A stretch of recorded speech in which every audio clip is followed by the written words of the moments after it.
때로 사람들은 하나님을 향한 믿음이 너무 추상적이다, 형이상학적이다, 실제적이지 않다라고 말하는 분들이 있습니다. 그러나 성경이나 역사를 통해 볼 때 하나님을 향한 믿음을 가졌던 사람들이 살아가는 삶이 그저 추상적이고 또는 반사회적인 것이 아니라 그들이 살았던 시대와 상황 속에서 아주 구체적이고 그리고 확신 있는 삶을 살았던 많은 분들의 이야기를 우리는 알고 있습니다. 신앙에는 분명히 계시성이 있습니다. 초자연적, 상징적, 이념적인 면이 있습니다. 그러나 그것과 함께 현실적이고 구체적이고 실천적이고 적극적인 면도 분명히 있다라고 저는 확신합니다. 저 역시도 하나님에 대한 믿음 안에서 이 땅에서의 삶의 의미가 무엇인가, 나는 뭘 하고 살아야 되나, 내가 꿈꾸는 것은 무엇인가를 발견했습니다. 예를 들면 저는 제 사명은 사람들이 저를 통해서 하나님의 말씀을 듣고 배우는 것이다 라고 제 사명을 규정합니다. 그러니 저는 목사의 사명이 무엇이냐? 성경을 가르치는 것이다. 그래서 저는 목사는 곧 교사이다. 이것을 늘 외치며 살아갑니다. 그래서 제가 보고자 하는 꿈, 비전은 무엇이냐? 제가 이 목사 교사로서의 사명 수행의 결과로 사람들이 하나님을 알게 되고 깨닫게 되어 그 하나님을 경외하며 살아가는 모습을 보는 것이 제가 꿈꾸는 저의 비전, 제가 보고 싶은 그림입니다.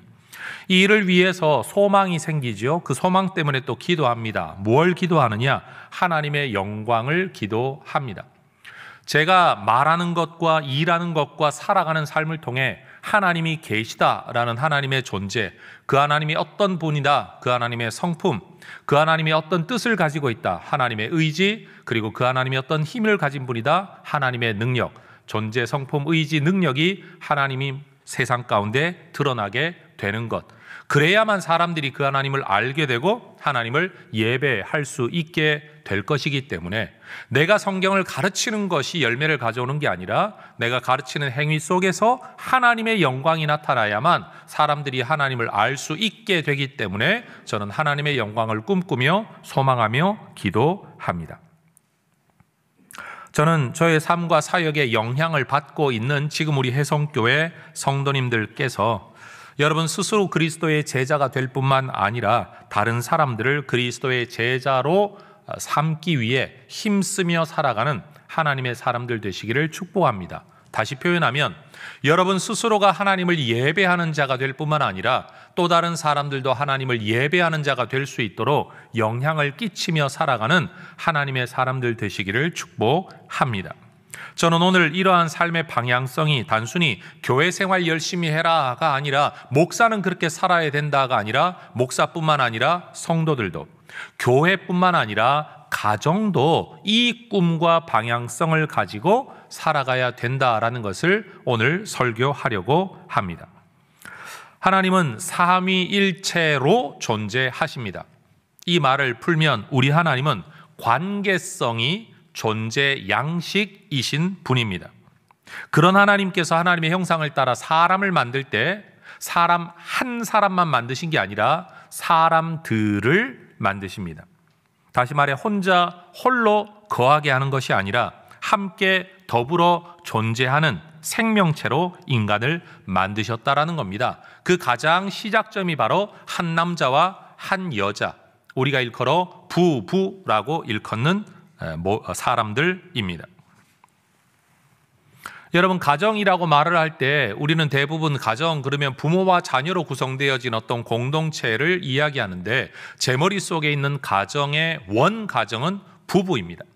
그 밑에 자녀가 있다고 하더라도 그들도 때가 되면 부모를 떠나 누구와 가정을 이루게 됩니다. 그러니까 임시적으로 여기에 존재하고 있긴 하지만 언젠가는 자기의 가정을 다 이룰 사람이죠. 우리도 우리의 부모를 떠나 우리의 가정, 부부를 이루었던 것처럼 말입니다. 그러니 여러분 원가정이라고 말할 수 있는 처음부터 끝까지 우리가 책임져야 할 가정은 사실은 부부 관계입니다. 여러분 남자와 여자를 통한 출산을 통하지 않고 이 땅에 존재하는 인간은 아무도 없습니다. 그리고 가정을 통하지 않고 기본적인 양육을 받은 존재도 이 땅에 아무도 없습니다. 하나님은 그렇게 인간을 창조하셨고 이것이 하나님이 세상을 움직여 나가시는 하나님의 창조 섭리입니다. 그런데 여러분, 인간이 타락한 이후로, 다시 말해 하나님 앞에 범죄한 이후로 가정이 깨어진 것은 아니지만 그 가정 안에서 우리는 인간의 죄성이 얼마나 깊이 우리 안에 들어와 있는가를 보게 됩니다.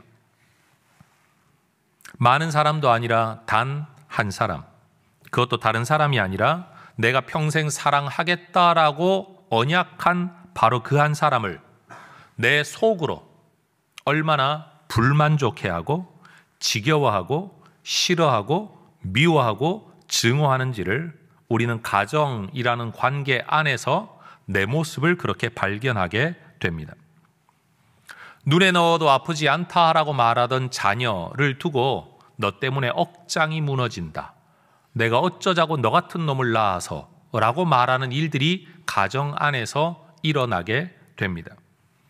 다시 말해 우리는, 여러분, 내가 무슨 죄를 범했다는 말을 하기도 이전에 내가 형법상 민법상 무슨 나쁜 짓을 하지 않았다고 하더라도 여러분, 그 인간의 가정, 가장 기본적인 가정관계 안에서 내가 얼마나 악한 존재인가라는 것을 우리는 알게 된다라는 겁니다. 동시에 우리는 가정을 통해서 인간이 얼마나 대단한가, 인간의 사랑이 얼마나 대단한가를 발견하게 됩니다. 어머니의 그 사랑을 여러분, 세상 어디에서 그 희생적 사랑을 발견할 수 있겠습니까? 아버지의 그 책임성 있는 모습을 여러분, 가정이 아니면 어디에서 발견할 수 있겠습니까? 세상에서는 돈을 주고 일을 한다고 하지만 여러분, 가정에서 누가 돈을 줍니까? 여러분, 어떤 반대급부도 없이 여러분 희생하는 모습을 우리는 가정에서 보게 되는 거죠. 사랑받는 기쁨과 사랑하는 기쁨을 가장 먼저 배우는 것이 바로 가정이라는 겁니다. 그러니 여러분, 이런 점에서 가정은요, 우리의 죄성이 가장 많이 드러나는 장소 또는 관계인 동시에 우리의 영성이 가장 크게 자라날 수 있는 곳이기도 합니다. 왜냐하면 출산을 하게 되면 비로소 우리는 생명의 신비를 알게 됩니다. 그 아이가 내게 뭘 해주는 게 아닌데도 불구하고 그렇게 사랑하는 마음이 내 안에서 일어나는 것을 보면서 하나님이 세상을 이처럼 사랑하사 라고 하신 그 사랑이 어떤 사랑인가를 우리는 감히 헤아려 보게 됩니다. 그리고 자녀를 양육하면서 여러분, 자기의 생각이 자라나고 뜻이 자라나 자기를 고집하는 그때가 될 때 비로소 우리는 인간이 자기 주장하며 하나님을 떠나 자기 뜻을 펼치려고 했던 인간의 죄성의 본질이 어떤 것인가를 또한 우리는 생각해 보게 된다라는 거죠. 그래서 이런 질문이 가능할 것 같습니다. 여러분, 사람은 누구나 가정 안에서 양면성을 가지고 살아가는데 여러분에게는 가정이 죄성이 더 강하게 드러나고 발현되는 관계 혹은 장소입니까? 아니면 영성이 더 많이 발현되고 함양되고 표현되어지는 장소이십니까? 여기에서 우리의 가정이 어떤 가정이냐라는 평가가 달라질 겁니다. 서로 간의 죄성을 더 많이 너무 자연스럽게 그리고 제한 없이 드러내고 있다면 아마 여러분의 가정은 지옥 같은 가정이라고 불리게 될 겁니다. 그런데 그 가정관계 안에서 영성, 뭔가 사랑, 희생이라는 신앙적 가치가 더 많이 표현되어지고 있다면 우리는 그 가정을 일컬어 천국 같은 가정이라는 표현을 아마 쓰게 될 거죠. 오늘 본문 말씀을 보면 4절은 그렇게 시작하죠. 이스라엘아 들으라. 그런데 원래 성경은 들으라 이스라엘아 이렇게 기록되어 있습니다. 들으라, 쉐마. 그래서 이 본문을 일컬어 쉐마 본문이다라고 학자들은 이야기를 합니다. 하나님은 우리에게 말씀하십니다. 들어라. 들어야 된다. 한 분이신 하나님이 지금 말씀하고 있다. 너희의 하나님이 말씀하고 있다. 뭘 해야 되냐? 우리에게 두 가지 명령을 하고 있어요. 특별히 이 본문은 가정이라는 컨텍스트 위에서 우리에게 명령합니다. 다시 말해 직장 생활 말하는 게 아니고요. 또 다른 취미 생활 말하는 게 아니라 우리의 가정이라는 전제 안에서 우리가 해야 될 것이 딱 두 가지가 있다라고 말씀합니다. 따라하십시다. 너는. 한 번 더요. 너는. 오늘 본문 5절은 그렇게 시작해요. 너는.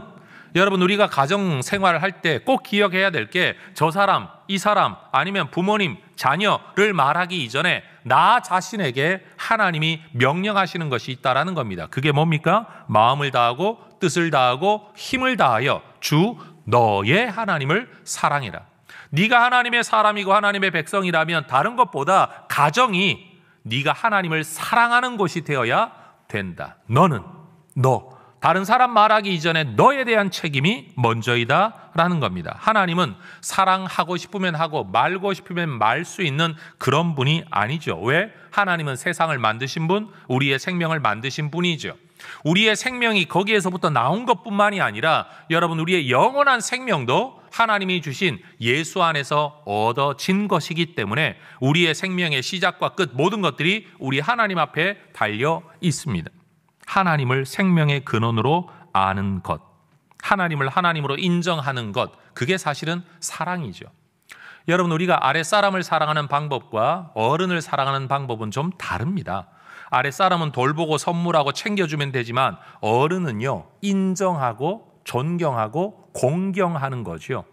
여러분 우리가 하나님을 사랑하라라는 이 말씀을 들으면서 어린이 사랑하듯이 하나님을 사랑할 수는 없습니다. 하나님이 어떤 분인가를 인정하고 존중하고 거기에 마땅한 우리의 태도를 보이는 것, 이것이 바로 경외라는 것이죠. 하나님을 경외하는 것, 그게 바로 하나님 사랑의 방법이라는 겁니다.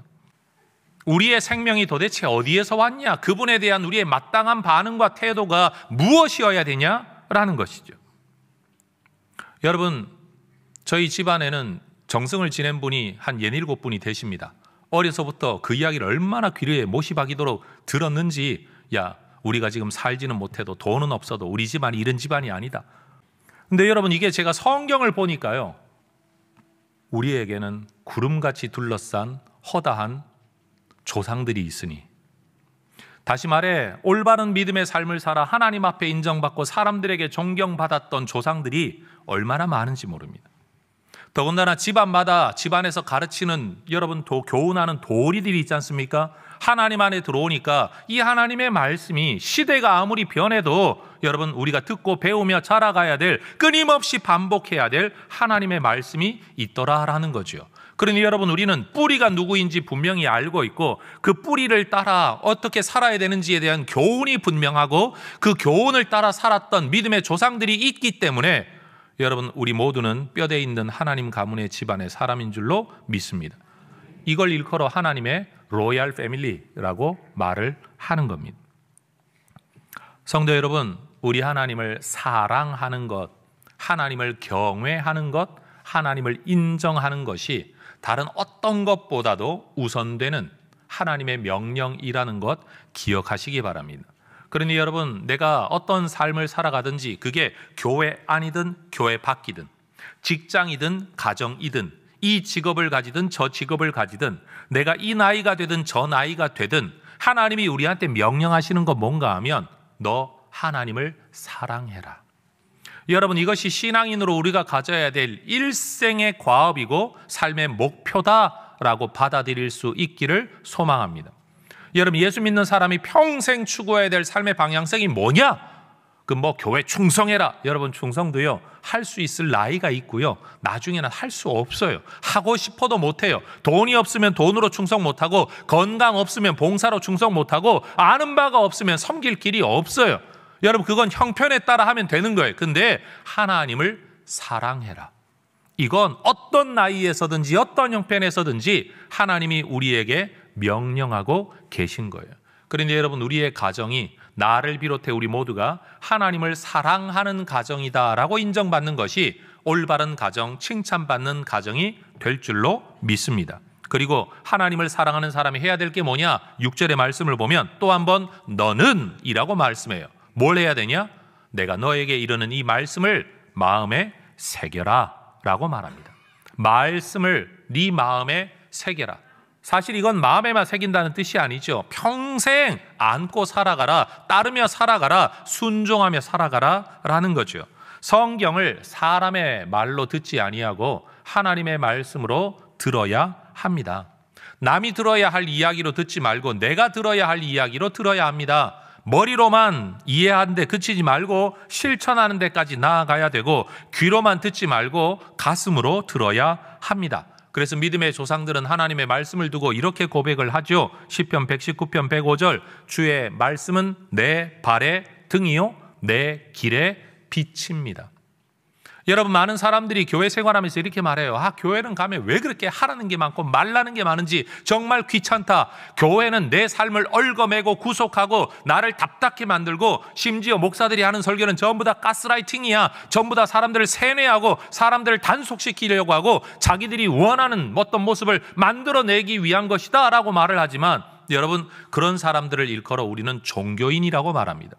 하고 싶은 마음은 없는데 억지로 해야 된다라고 여기고 있는 사람들. 그러나 여러분, 이 시편의 고백은 뭐라고 말합니까? 주의 말씀은 내 발의 등이고 내 길의 빛입니다. 빛. 어디로 가야 될지 모를 때, 어떻게 해야 될지 모를 때 나는 여기에서 내 삶의 방향성을 찾습니다. 여기에서 내 갈 길을 발견합니다. 여러분, 이건 절대로 억지로 하는 고백이 아닌 거죠.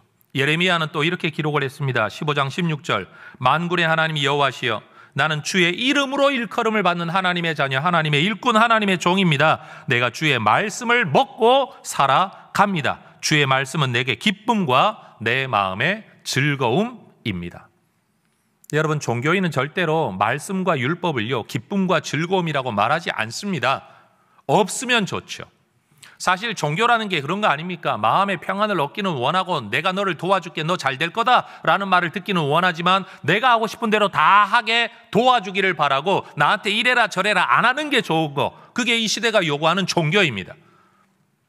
근데 여러분, 성경 말씀은 우리를 그렇게 내버려 두지 않죠. 이것은 죄다, 이것은 잘못이다, 넌 이래야 된다, 이러면 되지 않는다, 끊임없이 우리에게 이야기합니다. 그런데 하나님을 사랑하는 사람들의 특징이 뭐냐 하면, 내가 하고 싶은데 말리니까 싫다가 아니라, 그게 내가 사는 길이구나, 그게 맞는 길이로구나. 여러분, 그래서 그것을 오히려 즐거워하고 기뻐하게 된다라는 거예요. 여러분, 자기 몸의 건강을 조금이라도 신경 쓰는 사람은요, 결국 몸의 건강을 신경 쓰면 운동에 관심을 가지게 되고 먹는 것에 관심을 가질 수밖에 없고 자기 습관을 관심을 가질 수밖에 없습니다. 사실은 자기를 정말로 사랑하는 사람은 그렇게 되어야 합니다. 왜요? 되는 대로 살아가서는 이 건강이 유지되지 않기 때문입니다. 살면 살수록 망가지지, 여러분, 돌보지 않는 이상 끝까지 좋을 수는 없기 때문입니다. 그래서 정말로 자기를 사랑하는 그리스도인들은요, 자기 몸, 자기 마음을 돌보는 의도적인 수고와 노력이 필요합니다. 사랑하니까, 자기를 사랑하니까요. 여러분, 우리의 삶을 사랑하게 되면 하나님의 말씀을 제약으로 듣는 게 아니라, 맞아, 그렇게 하는 게 내가 행복한, 내가 건강하게 되는, 내가 잘 사는 길이다라고 그것을 사랑하게 된다라는 거예요. 그게 즐거움이에요. 그게 기쁨이에요. 하나님을 사랑하는 사람들의 특징인 거죠. 여러분, 오늘 하나님이 우리에게 분명히 말씀하시는 이 두 가지 명령을 여러분 새겨 듣기를 원합니다. 따라하십시다. 너는, 다시요, 너는 두 가지가 뭡니까? 하나님 사랑하고 말씀을 가슴에, 마음에 새기고 살아라. 두 번째 명령이 가정 안에서 주어집니다. 가정이라는 세팅이라는 거 잊지 마십시오. 여러분, 이 세팅 안에서 부모에게 주어지는 명령이 있습니다. 7절은 그렇게 시작해요. 너의 자녀에게 부지런히 가르쳐라. 자녀에 대한 하나님 말씀 교육의 책임을 부모에게 두고 있습니다. 자녀에게 말씀을 가르칠 1차적 책임은 목사님, 전도사님, 선생님에게 있는 게 아니라 부모에게 있습니다. 부모는 자녀들에게 내 생각을 말씀으로 포장해서 내 생각을 주입하는 게 아니라 성경 자체를 자녀들에게 가르쳐야 합니다. 그리고 부모는 자녀들이 성경이 얼마나 대단한 것이고 얼마나 권위 있는 것인가를, 나도 거기에 순종해야 된다, 그 말씀에 근거해 보니 나도 잘못했네 라고 말하면서 부모의 권위조차도 말씀 아래에 두는 것을 보여주는 말씀의 권위에 대한 태도를 가르쳐야 합니다. 여러분, 지식은 누구에게나 배울 수 있고 언제나 배울 수 있습니다.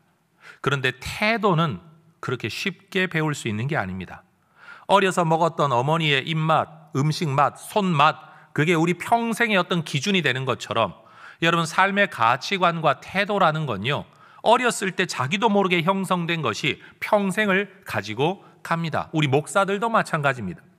네가 목사가 되어 목회자로 살기 위해서 이 부분은 좀 이렇게 변하는 게 좋겠다. 우리가 압니다. 근데 그게 잘 바뀌지 않아요. 왜요? 어려서부터 가지고 왔던 습관이, 태도가 이미 형성되어져 버린 거예요.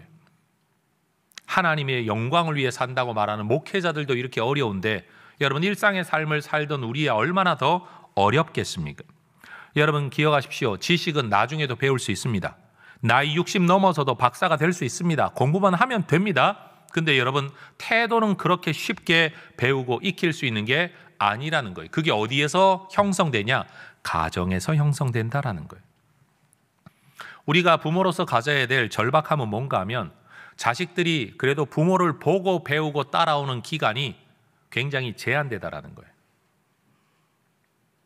한 사람의 인생이 여러분 수십 년, 길게 잡아 100년이라고 말하지만 결국 한 사람의 사고의 틀이 누군가의 영향 아래서 형성되는 기간이 그리 길지 않다라는 거예요.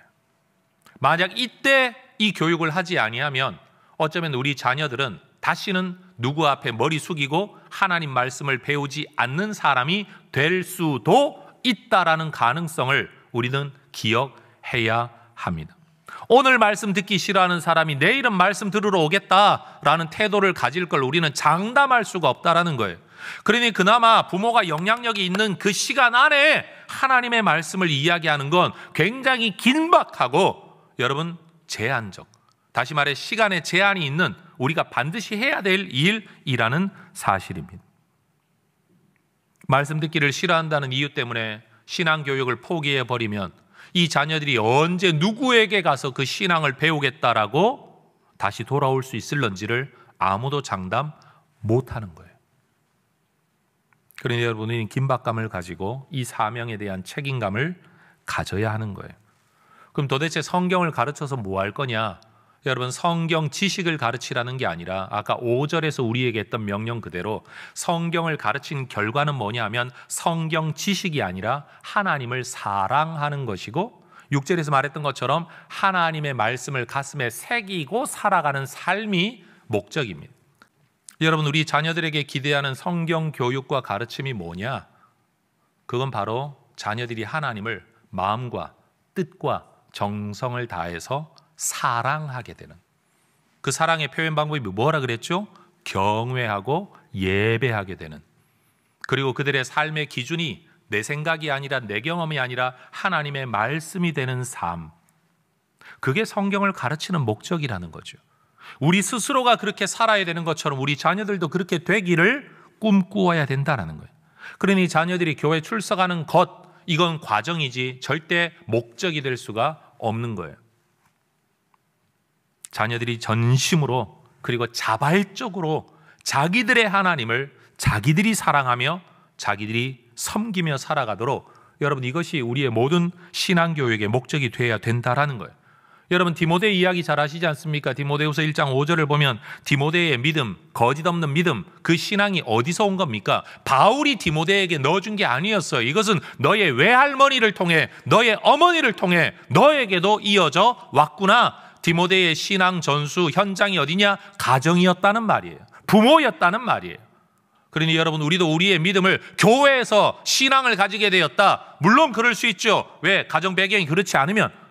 저도 믿지 않는 집안에서 자라났으니까 제 신앙은 가정에서 형성된 게 아니에요. 교회를 다니면서 형성이 되었어요. 그러나 내가 교회를 다니는 사람이 되었으면 내 다음 세대는 어떻게 되어야 되냐? 가정이 곧 신앙 형성의 자리가 되어야 된다라는 겁니다.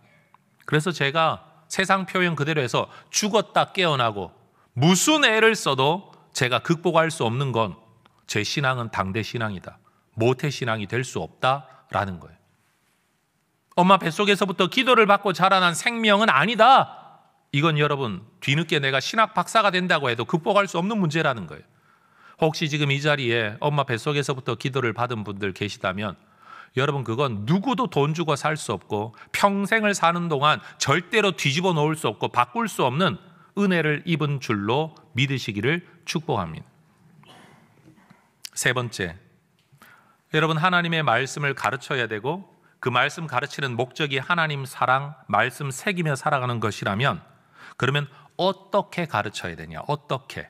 7절은 우리에게 이런 상황을 설명하면서 말씀합니다. 집에 앉았을 때든지 길을 갈 때든지 누워 있을 때든지 일어날 때든지 이 말씀을 가르쳐라. 그러면 이때만 가르치면 되냐? 성경이 지금 그 말을 하고 있는 게 아니죠. 이런 때 저런 때 가리지 말고 할 수만 있는 대로 하나님 말씀을 자녀들에게 이야기하라. 지금 그 이야기를 하는 거죠. 부모는 자녀들에게 형편 따라가 아니라 형편을 만들어서라도, 기회가 되면이 아니라 기회를 만들어서라도 하나님의 말씀을 가르쳐야 합니다. 이 7절의 말씀을 두고 레지 조이너라는 미국의 교회 교육 사역자가 자기가 살아가는 미국 환경 안에서 이 말씀을 우리는 어떻게 실천할 수 있을까요? 라는 것을 나름의 책으로 설명해 놓은 것을 제가 여러분에게 잠깐 설명드려 볼게요. 그분 표현이에요. 우리 미국 사회 안에서 이렇게 실천할 수 있지 않겠냐라고 이야기합니다. 첫 번째, 집에 앉았을 때. 미국 사람들 온 가족이 집에 함께 모여 앉는 자리가 언제냐? 저녁 식사 자리거든요. 여러분, 중고등학생은요, 학교에서 더 빨리 옵니다. 초등학생은 오히려 더 늦게 와요. 왜냐하면 나이 많은 형, 누나가 뒤늦게 오는 애들을 받아서 집안에서 돌볼 수 있으려면. 이해되시죠? 어린애가 먼저 오는 게 아니라 나이 많은 사람이 먼저 와서 기다리고 있고 그 다음에 어린애들이 오면 그 형, 누나들이 애를 받아서 돌볼 수 있도록. 여러분, 서너 시만 되면 애들 전부 학교 마치고 다 집에 옵니다. 그리고 정말로 우리나라처럼 야근 없잖아요. 모두가 와서 저녁 식사 자리에 둘러 앉습니다. 여유로운 자리이죠. 시간의 여유가 있습니다. 안정된 자리입니다. 가족들만 모여 있는 자리죠. 많은 대화가 가능한 자리입니다. 이때 어떤 대화를 해야 되냐? 삶의 깊은 가치관 정립을 위해서 주고받는 깊은 토론까지도 가능한 시간. 그래서 이때 부모는 자녀들에게 마치 교사와 같은 마음으로 깊이 있는 대화를 나눌 수 있다. 두 번째, 길을 걸을 때. 자녀 손잡고 길 걸어 다니는, 여러분 미국 사회가 도보로 걸어 다니는 문화 아니잖아요. 학교를 갈 때 아니면 집으로 올 때 대부분 차를 태워 부모가 데려다 줘야 됩니다. 이걸 라이드라 그러잖아요. 그냥 데려다 주고 데리고 오는 라이드, 픽업. 여러분 이걸 하는데 그 짧은 등하교 시간에, 차량 동승 시간에 여러분 여기에 무슨 진지한 토론은 힘들지만 거기에서는 친구처럼 사적인 이야기를 재미나게 편안하게 흉얼 없이 나눌 수 있는 삶에 대한 이해, 여러분 편안한 이야기들을 나눌 수 있다라는 거예요. 세 번째, 누웠을 때는 뭐냐? 우리나라처럼 여러분 안방에다 애들 같이 뉘어놓고 자는 게 아니라 애들 방 따로 재울 때 항상 기도해 주거나 노래 불러주거나 책 읽어주거나 취침을 준비하는 시간, 그럴 때는 그 편안한 시간에 여러분 부모에게 자기의 속, 마음과 감정을 나눌 수 있도록 상담자와 같은 모습으로 친밀한 대화를 나눌 수 있다. 네 번째, 일어날 때는 언제냐? 이제 학교를 가기 위해 분주한 아침 식사 시간. 그런데 여러분이 아침 식사 시간에 너 좀 앉아봐, 이야기 좀 하자, 이럴 수는 없잖아요. 마음이 다 쫓기는데. 그럴 때는 오늘 하루를 올바른 습관 안에 살아낼 수 있도록 격려하는 일종의 코치처럼 힘내라, 오늘 하루 잘 경기해라, 오늘 하루 잘 살아라, 여러분 그러면서 네가 돌아오면 맛있는 쿠키를 구워주겠다, 그러면서 여러분 격려하는 코치의 대화를 할 수 있다라고 우리에게 가이드를 제시했습니다. 그럼 우리 한국 사회는 어떻게 이런 대화를 나눌 수 있을까요? 여러분 우리 집안에 우리 제 아내가 사모인데 여러분 가정 교육, 가정 사역 이런 것 때문에 어디에 가가지고 세미나를 듣고 왔어요.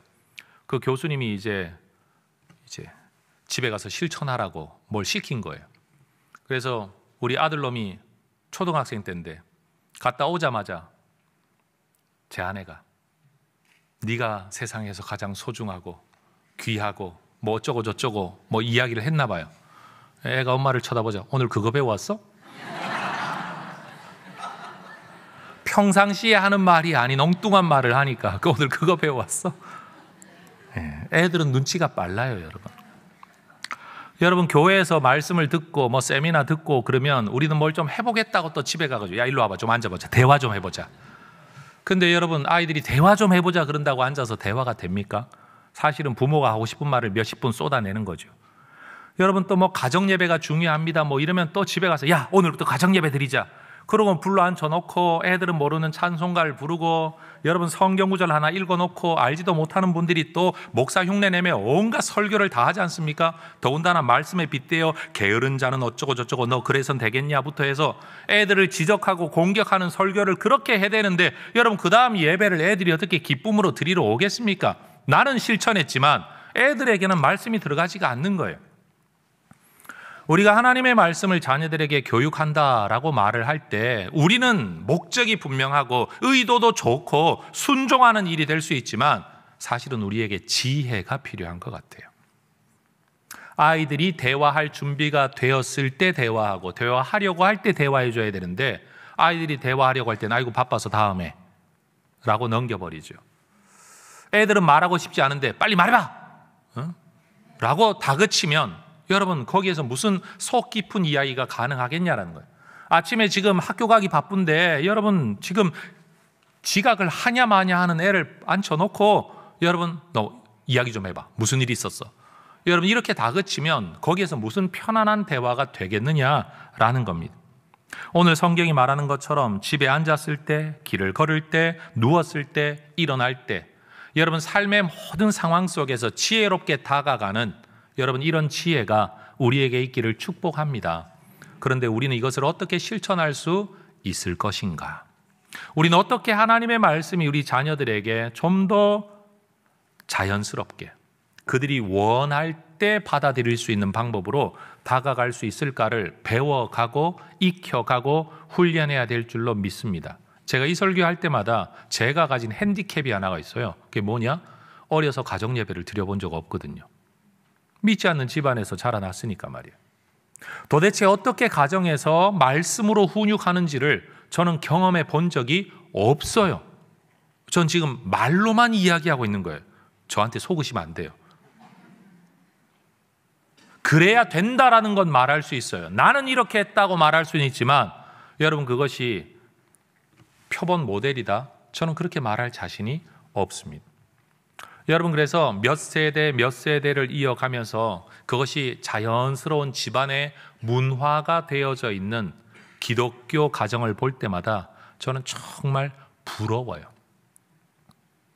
이민을 가면 여러분 대부분 성인이 되어 이민을 가면 1세대라고 불러요. 성인이 되기 전에 이민을 가면 1.5세라고 불러요. 그리고 그 나라 땅에서 태어나면 2세라고 부릅니다. 여러분 기독교라는 것을 두고 볼 때 저는 하나님 나라 이민 1세입니다. 제 말 맞죠 여러분? 이민 1세. 근데 여러분 우리 아이들은요 하나님 나라 가치를 이민 1세대인 저에게 배우고 있어요. 그래서 1세대의 사고방식이 여전히 제 안에 남아 있어요. 우리 자녀들 목사의 자녀이긴 하지만, 여러분 교회에서 태어나서 자라난 자녀이고 목사의 자녀로 태어나 자라기는 했지만, 그래도 그들의 영향력 안에는 1세의 사고방식이 남아 있어요. 저는 기대해요. 우리 아이들이 시집장가 가서 애를 낳아서 기르면 걔네들은 3세잖아요. 3세. 그렇죠? 그래도 우리 아이들은 나보다는 좀 더 기독교적인 걸 보고 자랐을 거 아니에요? 그럼 어떤 집안이 될까? 그 아이들이 또 시집장가 가서 아이를 낳아 4세대가 되었을 때는 어떻게 될까? 결국 우리는 완벽할 수 없다. 제가 지금 그 이야기를 하고 싶은 거예요. 우리가 할 수 있는 만큼이라도 하자. 다른 사람하고 비교할 게 아니라 그 나름대로 이 말씀을 지키기 위해 우리가 할 수 있는 게 뭐냐는 것을 찾아 그 일을 해보자라는 거죠. 여러분, 우리 모든 혜성의 가족들이 우리 자녀들 세대에게 때를 얻든지 못 얻든지, 여러분 한쪽으로는 전도하는 거라고 하면 가정이라는 세팅 안에서는 때를 얻든지 못 얻든지 라는 표현을 집에 있을 때, 길을 걸을 때, 누웠을 때, 일어날 때라고 말하는, 때를 얻든지 못 얻든지 하나님의 말씀을 가르치라는 이 명령을 여러분 우리 평생의 사명으로 받을 수 있기를 축복합니다.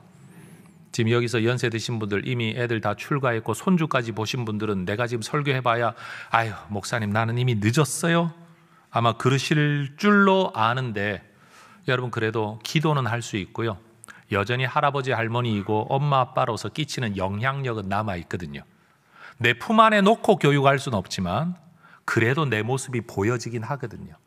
여러분 이 사명 끝까지 놓지 말기를 바랍니다. 네 번째, 우리가 이렇게 자녀들에게 말씀을 가르치는 것과 함께 말씀이 가르쳐지는 환경이 중요하다라고 성경은 이야기합니다. 그래서 8절을 보면 그 말씀을 손목에 메어 기호를 삼고 미간에 붙여 표로 삼고 문 기둥과 바깥문에까지 기록해 붙여라. 그래서 신방을 가보면 성도들 집안에 보면 성경 구절 여기저기 진짜 붙여놓는 분들이 있어요. 들어오면 나가면 읽을 수 있지 않겠습니까? 그거 굉장히 중요한 겁니다. 그런데 그런 환경보다 훨씬 더 중요하고 훨씬 더 결정적인 건 뭔가 하면 자녀들이 성경 구절 붙여져 있는 핀셋 꽂아놓은 구절 보고 삶이 변하는 게 아니라 사실은 부모를 보고 배운다는 거죠.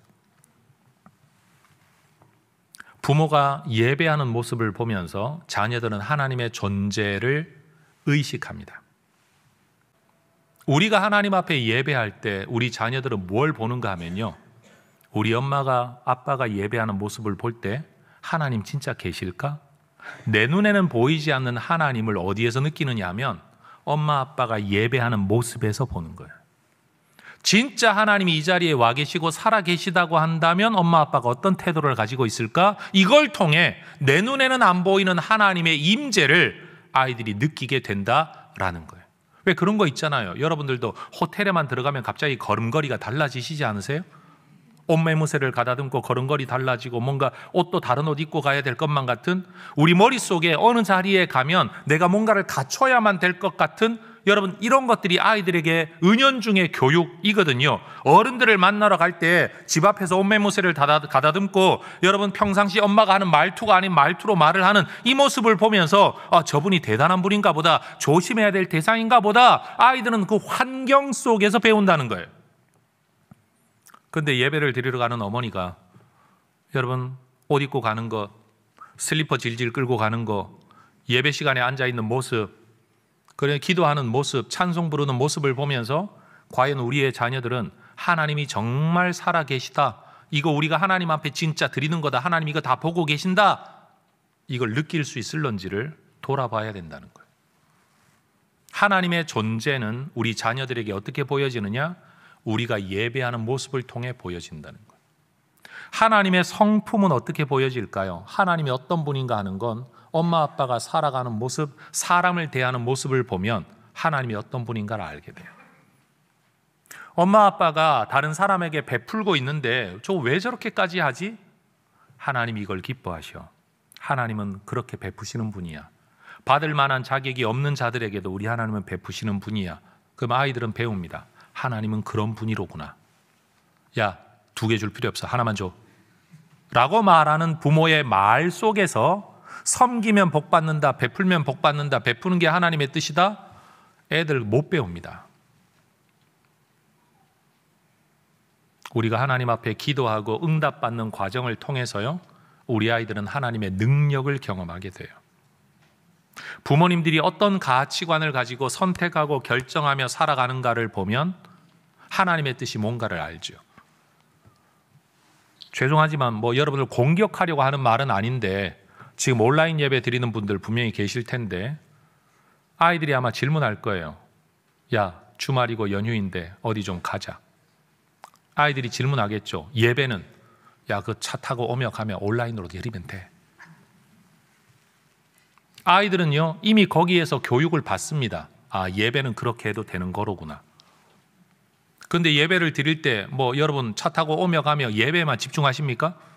입으로는 뭘 득을 드시고 계실 거고 오는 전화 다 받고 있을 거고 애들 앉으라고 소리치고 있을 거고 여러분 가다가 화장실 휴게소 들리면 야 잠깐 꺼라 화장실 갔다 올 거고 끌고 다시 켤 거고 여러분 그 속에서 예배 자체가 목적이 아닌 그 상황 속에서 우리가 신앙교육을 자녀들에게 한다라고 말을 할 때 자녀들은 이미 우리의 말을 듣는 게 아니라 우리의 모습을 듣는 거라는 거죠.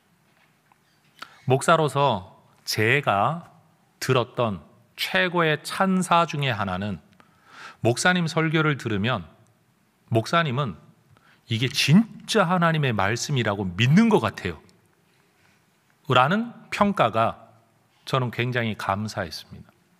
내가 이 말씀을 뭐 다 그럴 수 있나요? 어떻게 그럴 수도 있나? 이럴 수도 있죠 라고 말하는 게 아니라 이 말씀이 진짜 하나님의 말씀이라고 믿는다라고 보여질 때 말로 하는 설교가 아니라 상황과 모습에서 보여지는 교육이 일어난다라는 거죠. 전 우리가 그렇게 살아갈 수 있으면 좋겠습니다. 목사님을 보면 하나님 살아계신 거 맞아요 라고 말하듯이 엄마 아빠를 보면 나는 하나님을 못 만났는데 하나님 계신 것 같아요, 하나님이 어떤 분인지는 대충 알 것 같아요 라고 말할 수 있는 최소한의 교육이 일어날 수 있기를 바라요. 그래서 여러분, 우리 전도가 왜 안 되는 줄 아세요? 우리가 말로는 전도를 하는데 그들이 내 모습을 볼 때 하나님이 계시다는 게 안 보여지고 안 느껴지면 그들이 굳이 내가 교회 왜 가야 돼? 귀찮은데, 시간 없는데 라고 반응할 수밖에 없는 거죠. 여러분, 우리의 자녀, 가정이라는 세팅 안에서는 우리의 자녀들에게, 삶의 자리에서는 믿지 않는 또 다른 분들에게 우리가 하는 말이, 믿고 안 믿고는 그의 선택이긴 하지만 최소한 내가 정말 믿는 사람이로구나, 저 사람은 저거를 그냥 하는 게 아니라 진심이로구나 라는 것이 보여질 수 있기를 소망합니다. 여러분, 하나님은 인류 창조 때로부터 가정이라는 틀 안에서 인류의 보존, 존속, 돌봄이 이루어지도록 계획하셨습니다.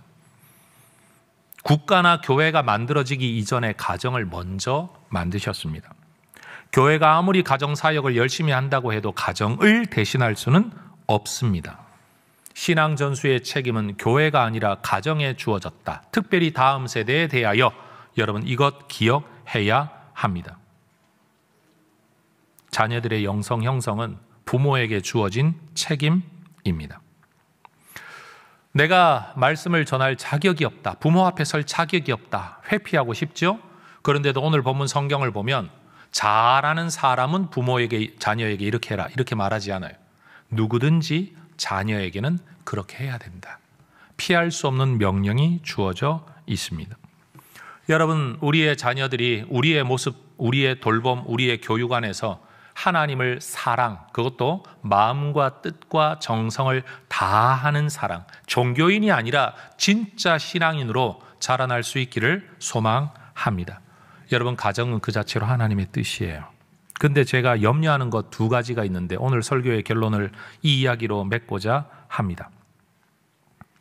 개인의 선택과 삶, 가정에 대한, 원가정, 다시 말해 부부, 결혼에 대한 개인의 선택 존중받아야 합니다. 그건 억지로 될 수 있는 게 아니고 강요로 될 수 있는 게 절대 아닙니다. 그런데 가정 구성에 대한 성경의 가르침은 멀리하면서 성적인 자유와 해방은 추구하고 그로 인해 생겨난 하나님 주권의 생명에 대해서는 낙태를 비롯한 온갖 만행을 쉽게 저지르는 이런 일들은 하나님이 세상을 바라보시면서 한 남자와 한 여자가 사랑해서 부부가 되고 그 안에서 생명이 태어나고 그 생명이 부부의 사랑 안에서 성장하여 이것이 하나의 사회를 구성하고 여러분, 이렇게 공동체가 이루어지는, 인류가 유지존속되어지는 이 하나님의 계획에 거스르는 일 아닙니까?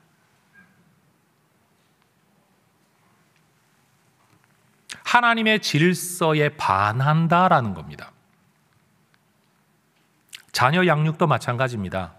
결혼을 해서 애를 낳고 싶은데 안 생기면 어떡합니까? 그건 하나님 주권이에요. 그건 어떻게 할 수가 없는 거예요.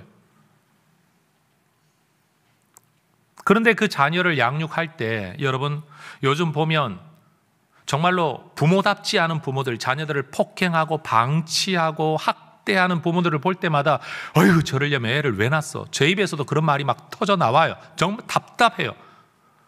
가정을 배우지 못하고 부모 역할을 배우지 못한 사람들이 엉뚱한 깨진 가정에서 자라니까 엉뚱한 부모가 되고 그 밑에서 자라난 애들은 또 학대받고 또 깨진 사람이 돼요. 그 사람들이 나중에 결혼하거나 여러분 또 부모가 되면 또 그런 사람이 될 텐데 이거 악순환의 고리 아닙니까? 너무 답답해요. 근데 여러분, 그런 자녀들의 인권이 존중받고 보호받는 거 마땅합니다. 부모로부터 분리해야 된다. 이해가 됩니다. 그런데 여러분, 이것이 점점 강화되어지면 어떻게 되는가 하면 부모가 자녀에게 대한 양육 권한이 국가에 의하여 점점 침해받게 되면서 심지어 부모가 자녀에게 신앙 양육을 하지 못한다, 종교교육 몇 살 이전엔 하지 못한다 등등의 일들이 지금 서구 사회 속에 이미 일어나고 있다라는 거예요. 그러니 여러분, 한쪽으로는 개인의 존중받아야 될 인권이 분명히 보호받아야 될 영역이긴 한데, 이 반면에는 하나님의 질서가 너무 심각하게 훼손당하고 있다는 사실, 이게 딜레마예요. 교회 안에도 이혼하신 분들이 많습니다. 목사님들 중에도 이혼하시는 분들이 많습니다. 여러분, 알고 보면 정말 이혼할 수밖에 없는 일들이 있다라는 걸 상담을 공부한 사람으로 인정합니다. 그렇다고 여러분, 제가 이혼해도 됩니다, 이혼하세요 라는 말을 설교단에서 함부로 말할 수는 없는 겁니다. 교회 안에 이혼한 가정이 있다라는 이유 때문에 내가 이혼에 대해서는 아예 말을 안 하고 안 가르치는 건 성경을 있는 그대로 가르쳐야 할 교사의 입장에서 책임 회피가 된다는 거. 그래서 여러분, 이런 설교를 할 때마다 제 머릿속에는요, 뒤에 나오는 질문이 되게 많아요. 설교의 짧은 한 시간 안에 다 예를 들어 예외적인 조항을 설명할 수 없는, 저는 그냥 거대 담론만 이야기하는 거 아니에요. 원리만 이야기할 수밖에 없잖아요. 내 속에 있는 질문도 되게 많아요. 그럼에도 불구하고 저는 이 말을 할 수밖에 없는 거죠. 여러분, 우리가 가정에 대하여 세상에서 말하는 기준으로 형성된 가정 개념이 아니라 성경이 말하는 가정, 항상 그러면 예외적인 문제들을 자꾸 이야기하지 말고 모든 것들이 온전하게 운영된다는 전제 안에서 하나님이 원하셨던 가정이 뭐냐, 그것이 우리의 모델이 될 수 있기를 축복합니다. 이혼할 수밖에 없는 조건을 따지고 들 게 아니라 어찌하든지 사랑하며 행복하게 가정을 꾸려나가기 위해 애쓰는 일이 우리의 목표가 되어야 된다라는 거죠. 애를 낳을 수 없는 여러 가지 조건들을 자꾸 제시하기 이전에 어떻게 하든지 말씀대로 애를 낳아 믿음으로 자녀를 양육하려고 일단 마음의 태도와 방향을 그쪽으로 가져가는 것이 올바른 그리스도인의 모습이라는 사실이에요. 그래서 저는 우리가 하나님을 사랑하는 가정이 되고 하나님의 사랑을 받는 가정으로 여러분, 그렇게 우리 모두가 살아갈 수 있기를 축복합니다. 전 우리 혜성교회 성도 여러분들과 함께 여러분, 너무나도 가치관이 혼란스럽고 절대적인 것은 없다라고 말하는, 내가 결정하는 게 곧 진리고 내가 내 성별까지도 결정할 수 있다라고 말하는 이 세상 속에서 하나님이 이것이 질서다, 이것이 옳다, 이래야 된다라고 말하는 것들을 아멘으로 받을 수 있는 하나님의 백성들 되실 수 있기를 주의 이름으로 축원합니다. 기도하겠습니다.